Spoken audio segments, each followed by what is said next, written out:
Ben Fagan here with another episode of Career Cash, the podcast. And on this episode, I'm joined by one of my close personal friends, former college tennis player Jose Porfirio. Jose is now an investment portfolio advisor, and on the show, we talk about how curiosity led him into that field, why you need to embrace being uncomfortable, and how he learned that there are no shortcuts getting to where you want to go. It's an awesome conversation. Let's get to it.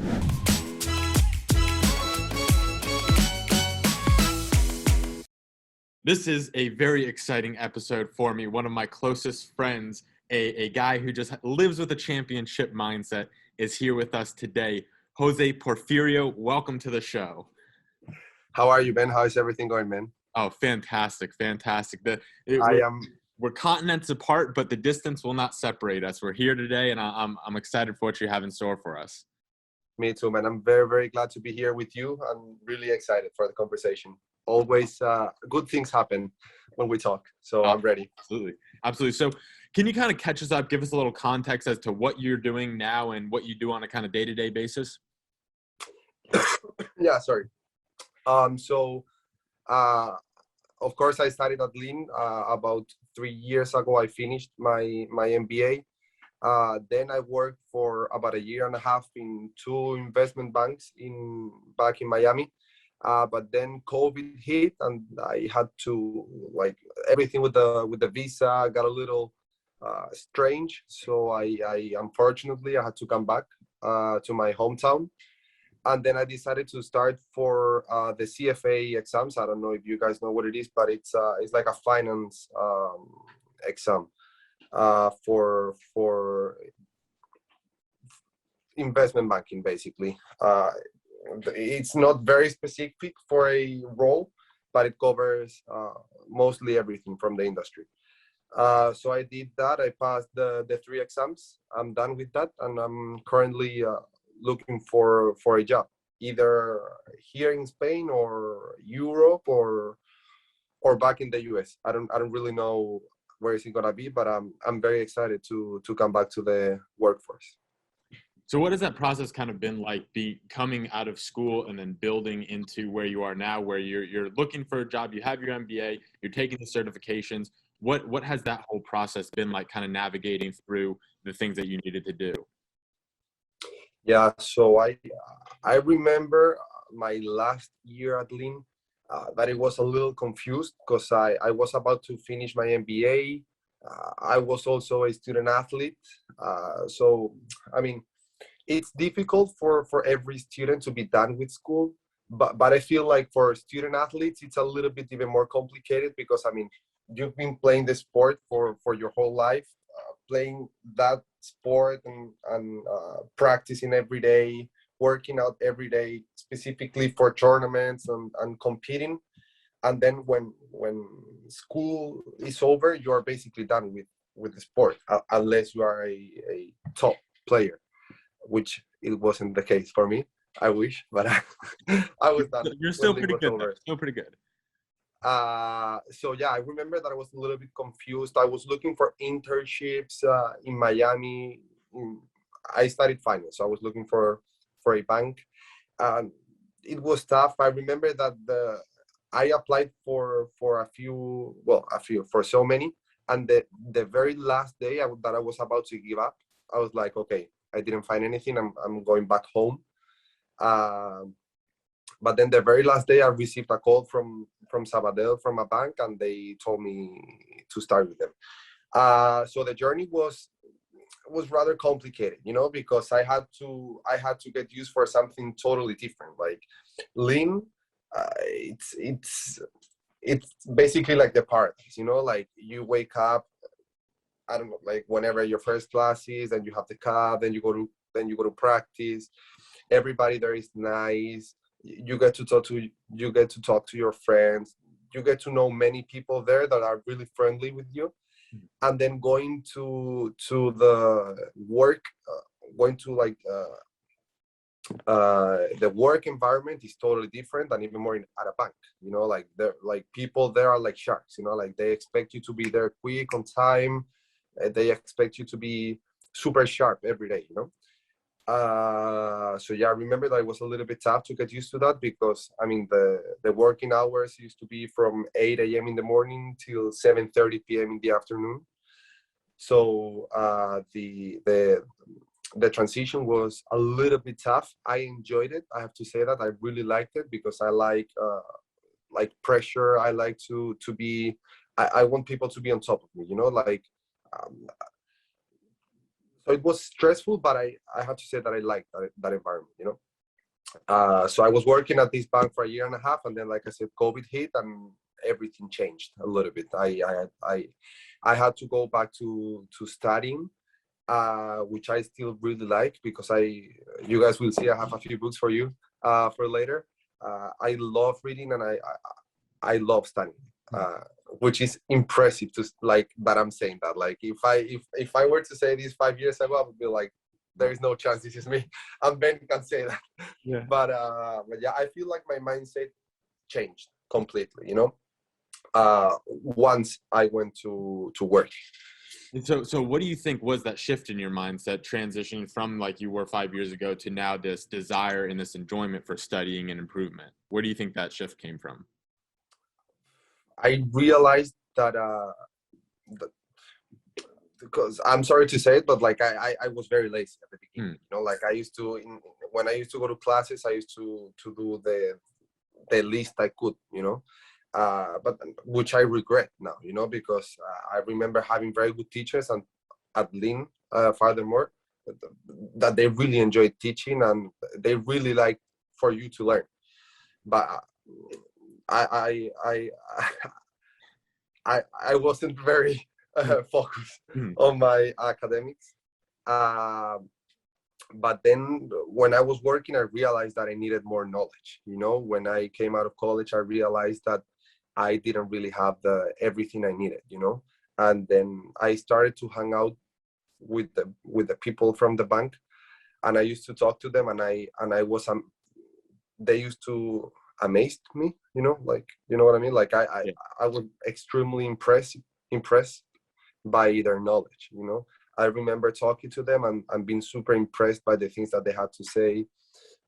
I'm in the finance industry, so I was amazed by the things that they said about the markets, about how they interpreted news, about the lessons of history, that they were applying day to day with the news that would impact the market.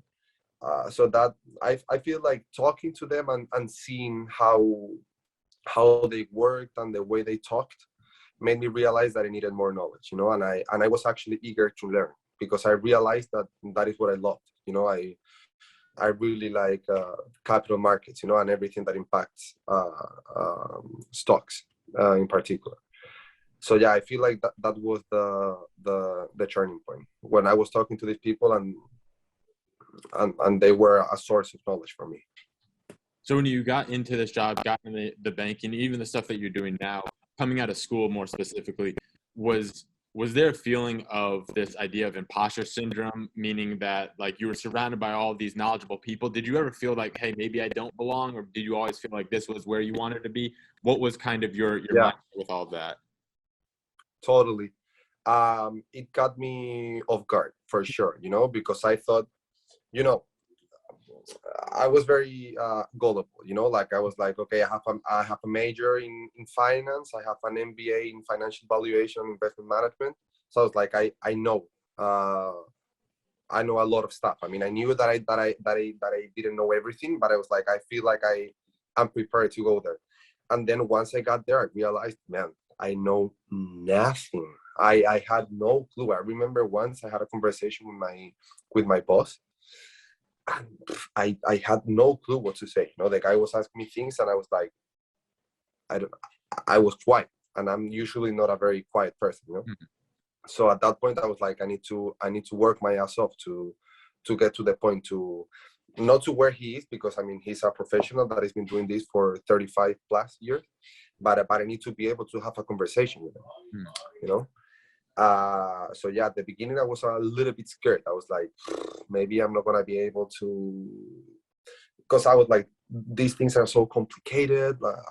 I'm not a big math guy. So yeah, at the beginning I was a little bit scared, but I knew inside of me that I was able to do it. I just had to study, to put the hours in, to read a lot. Yeah, I was like, one side of me was scared, but the other one was like excited. I was like, okay, I have this opportunity to learn as much as I can, to put myself there. So I remember, man, staying super late at night, studying, reading everything I could get to my hands. I remember going through the halls of the banks, just asking questions, like, why is this? Like, do you have like any advice for me? One book that I can read to learn a little bit more about this topic? Any like certification that I can get to learn more?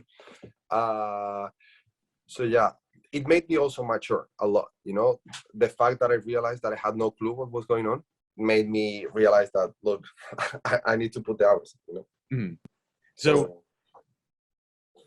where do you start when you're in that position, when you're learning something? It's not a bad position to be in, this opportunity for growth like you were in knowledge, where you feel like, hey, I don't know everything. That's a great place to be, because that means there's so much room for growth, but it can also be really overwhelming. So where do you start when there's so much knowledge to learn, and you're never ever going to be able to learn enough? How do you manage that, and how do you attack that in a good way?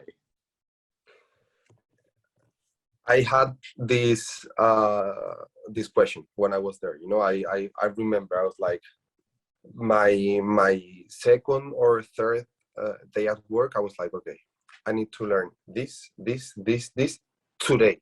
Right. It's impossible that I can do this.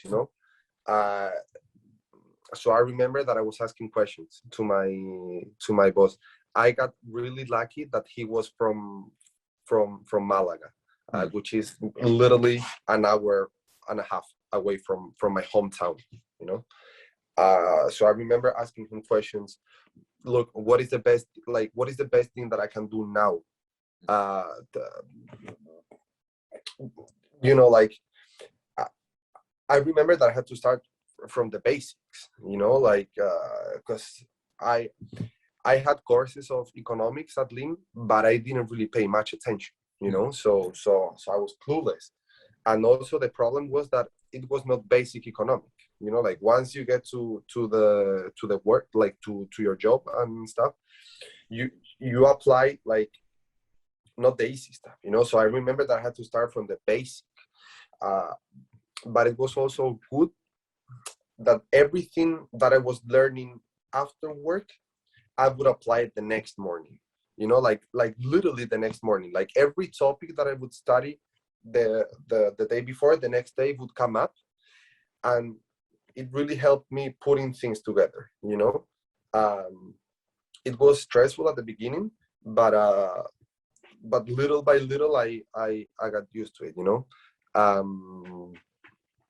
I remember even like basic concepts of like, what is a stock, what is a bond, how does the central bank impact the market, what type of rates are important, but like I said, the thing that excited me the most was that everything that I was studying on my own, I would apply it the next morning.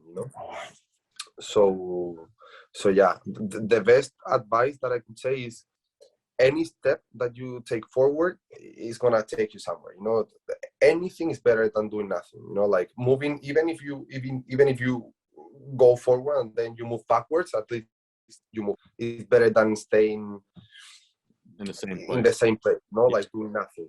No, definitely. And that's something that I'm such a big believer in, that idea of starting with what you have, because whether it's, filming and editing, in my case, a lot of the things that I do, or like in your case, gaining the knowledge, where there's so much out there and you can never have enough. And if you're waiting until everything is like perfectly put in place, you're never going to get started, versus just jumping and opening that book or walking down the hall and asking that question. I think is such a big piece of advice that you can share, and then something that you can apply. So kind of going back to this whole process of studying and consuming this information, did you develop any strategies or any particular processes to study this information? What was your game plan for consuming it and then applying it the next day? Yeah. So like I said, I remember the second or third day at work, I remember my boss telling me, let's go for lunch. Let's have a conversation at lunch, And then there I asked him, Mario, because that is his name. What can I do to improve, man? Like, because I know that I'm not at the place that I should be now. Tell me what to do. And he talked to me about the CFA exams. He told me the best advice that I can give you is to take the CFA exams, because that is it is from the CFA Institute. So they give you a curriculum. They give you like 3,000 pages of for each exam, So at the end, it's like 10,000 pages. So I remember literally eating those pages, like every day after work, I would start reading. The best advice for me to tell to other people is that studying takes time, like there is no shortcut for studying. It is like, if there is something that you really want to learn about, you will have to put those hours in. You need to put the effort there, but then you will see the results. Like, there is no, I'm going to read a few pages and then I will get everything. Like you can pass through an exam like that, but you need to be like a sponge, you know what I mean? Like the thing that you shower with, like you need to get all the information there. And for me, I remember that better than trying to, like, for example, read a paragraph and then repeating the paragraph straight. For me, it was more useful to really understand what the paragraph was trying to say, like to get the understanding out of it, and then making connections with paragraphs, like connecting ideas with each other, and then like putting myself in a situation, for example, because in capital markets, it's very important to understand the news and then making a decision out of the news, So I remember putting myself on that situation and being like, okay, what would I do? Like, with everything that I've learned today, what would I do if this happens? So I would go through each idea and be like, okay, this tells me to do this, but this other idea is telling me to do that, because in economics, there is not a single rule that you follow and then everything works. We have many rules that they may conflict with each other, and then they may be right at times, So, okay, at this point I will do this. So putting real life examples really did help, because it also helped me think, it made me put those ideas into practice. And I find that much more useful than literally repeating what you are learning. And I feel like by doing that, ideas stick to your head better. That is just my personal opinion. But then again, like I said,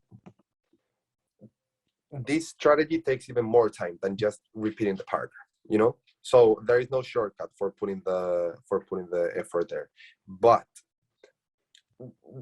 what I was studying was something that I really liked, and so I had passion for what I was studying, So that made things better.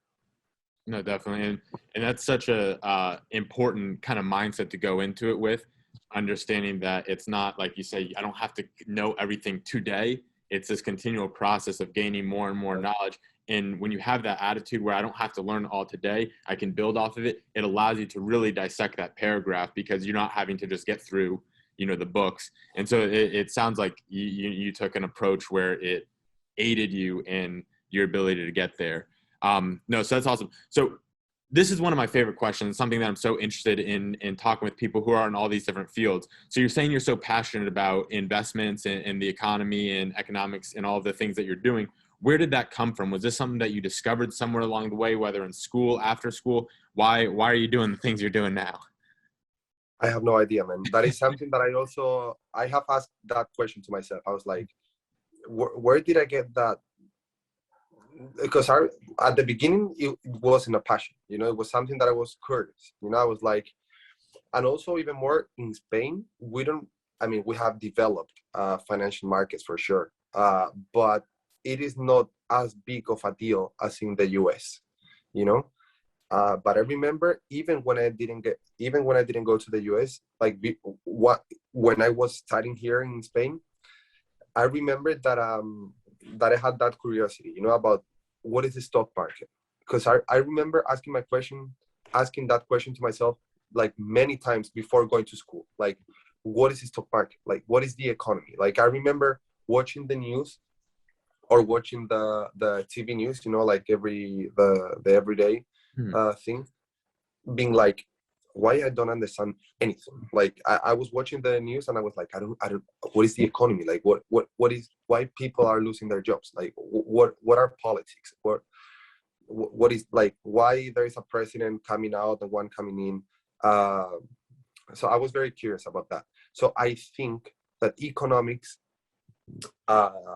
puts everything together, because the economy is impacted by many different forces.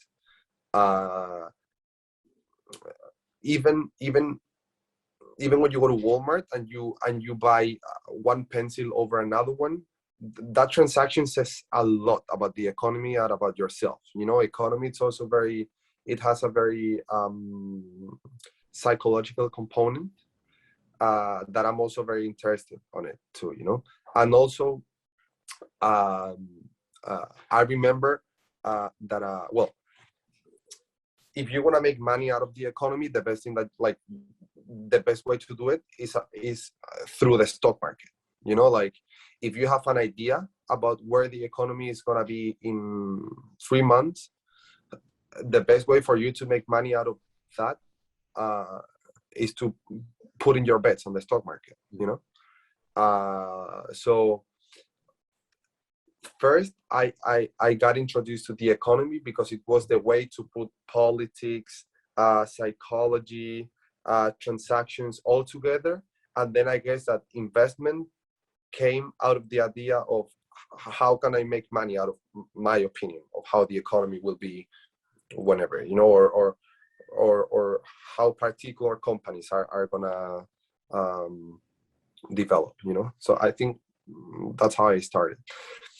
Like I told you, man, it wasn't a moment that I was like, okay, I got it. I'm gonna do economics and finance and investment. It was more of like a curiosity that I had since I was young. Yeah, no, I love that. So looking forward, you're having these exams coming up. You're studying for the exams. Fast forward 5, 6, 7 years. What is the goal? What are you working towards within the financial and economics field?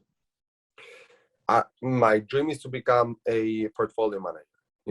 I don't know if that is going to be working for a firm, for a financial firm, or if it's going to be just myself doing it, like me, like creating a company or something. I know that I don't want to start a company now, because of course I don't have, even if I have now like the technical stuff, like the things that are in the books, like those things are important. That is very technical, and it is the base that you need to have, but then you need to be able to apply that, So I know right now I have the tech, like I would be able to have a conversation, let's say with my boss, but I know that I wouldn't be able to make as good decisions as him, So that's why I'm looking for a job where I can grow, I can learn, like spend time with people that are smarter than me, and learn how they think, why they think how they think, And maybe in 5 or 10 years down the road, maybe start my asset management firm, I don't know. I'm at a stage where I just want to learn, I'm very not money driven, I really want to learn and be able to, as I was inspired by my boss, I want to be like that, So I want to be able to inspire other people, and because I remember that he loves investment, like investing, So I want to be able to be like him, like to inspire other people to get to this field, to learn, Uh, so I'm just at a growth stage, I guess. So why don't we start some of that inspiration right now? I know, like you mentioned, you have some show and tell for us. You got a few books. Share Yeah, some for books sure. you brought by. So I have two things that I have to say. First, like I said before, I I would, like 5 years before now, I would have never believed that I would be doing this, like showing books at a podcast. That would be the last thing that I would think of myself. But I found through the CFA exams that I love studying, like I love reading, I love putting myself into new things, so in my opinion, the best way to do that is with YouTube, like watching videos about the topics that you want, reading and listening to podcasts, So I have 5 books. I was gonna do the top 3, but it ended up being the top 3 plus 2. Hey, love it. Uh, That's called investing. so That's the return on the investment. I asked for exactly, 3, I got two back. So you got it. So first, I have Principles from Ray Dalio. This is a very famous book. Ray Dalio is the creator, not like the founder of Bridgewater Associates, which is the biggest asset management firm in the world.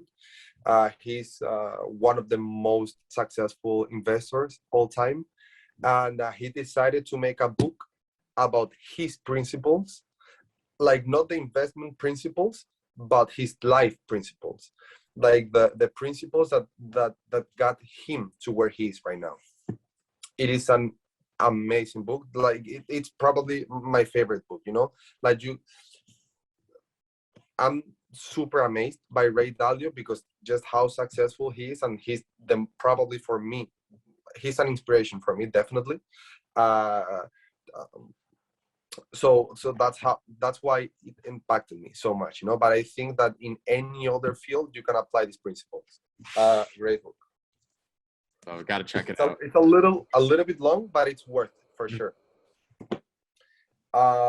Then I have here The Power of Habit. Why we do what we do and how to change it. This one is shorter. It is not as deep as the other one, because with the other one you get to know yourself a lot, but this one helps you understand why you do the things that you do, and how to change them. It shows you a habit loop, and how can you change by changing little things. You can affect the whole cycle. And if you have, for example, let's say phone addiction or whatever, it shows you like little tricks that you can do that will help you achieve your goal, which in this case would be to spend less time in your iPhone.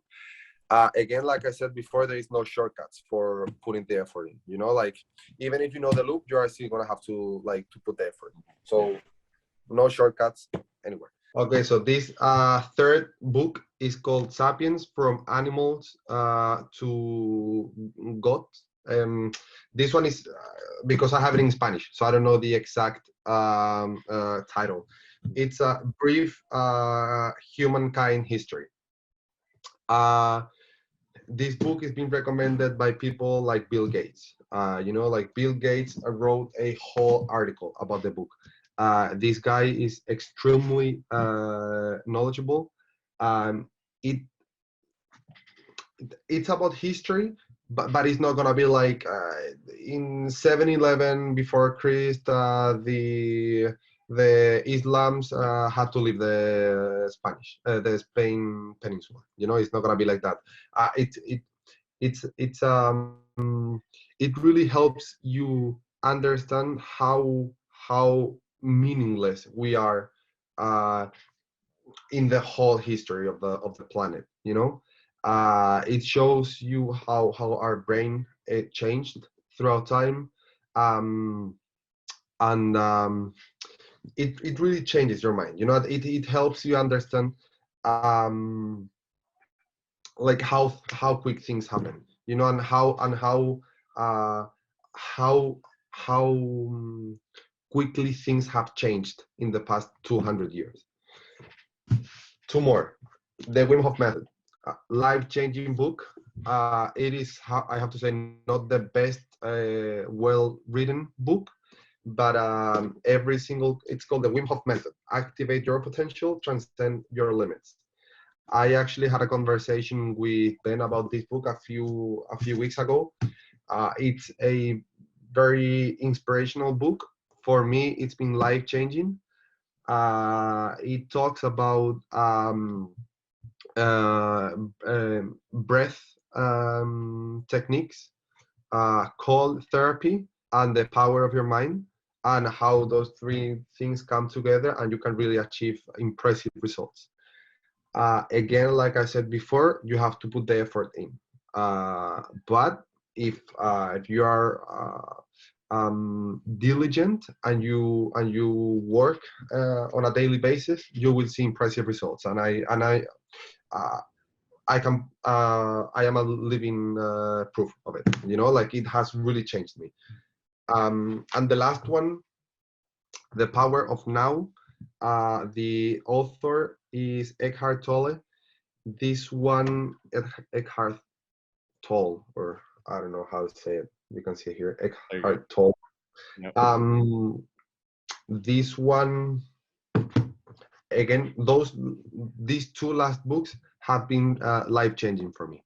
The Power of Now changes how you think, you know, and it helps you understand that you have to be present in the moment. Like the only thing that matters is the here and the now, and that is the only thing that you have, you know, like there is not such a thing as the past or the future, because you are actually always in the present moment, you know, like tomorrow you are going to be in the now of tomorrow. Like uh so starting with that concept, he develops the idea into a whole thing, you know. So super I highly recommend it. If I would have to recommend only two books, the last two and the first one are life-changing for me. I love that. And what's so exciting for me, the entire time you're introducing these books and you've given the brief explanation on them, what I thought was so cool, and this is something I'm, aside from all this, going to look into too, so I appreciate the book suggestions, but that no matter what field you're in, you can apply this stuff, the philosophies like you were mentioning, which I think is so powerful, is looking for things around you in your life that you can take from. And I had this conversation with Rigo in one of the past episodes, is what can we take from other industries and apply them to our own? So we don't have to just, if I'm in finance, I don't have to only take things from other financial analysts. Let me take things from a biologist. Let me take things from a videographer, you know, all these different things, like you're saying, because it helps you think more critically, helps you focus, helps you do all these things that may not be relevant to your field, but become relevant when you apply them. So I think that's incredibly awesome. And I love the fact that you're here ready to learn. So that's awesome, man. Yeah, one more thing about that is that it helps you put yourself in the eyes of someone else, you know, like it helps you understand how other people think, you know. So, and then like you said, maybe you can apply that to your field. No, definitely. So it is that time of the show where we are wrapping things up, and it is time to cash out. Give the people at home a little extra money for their day. This is where you leave us with your biggest piece of advice, best lesson you've learned along the way. So what do you have for us today? So what I have is, it's not going to be a surprise, to read as much as you guys can, to expose yourself to as many different situations as you guys can, to put yourself into uncomfortable positions. It will get more comfortable. Like the more you put yourself in uncomfortable positions, the more you're going to enjoy it. And to get to talk and to know as many people as possible with different backgrounds, different ideas, and even more to talk to people who you disagree with, you know, to get into thoughtful disagreements. I think that is super important. Beautiful. Jose, you're a champion on the tennis court. Now you're a champion of life. Always a pleasure sitting down with you and getting to hear a little bit about you. Thanks for coming on today. Great, man. Ben, thank you very much for having me, and it was a pleasure talking to you.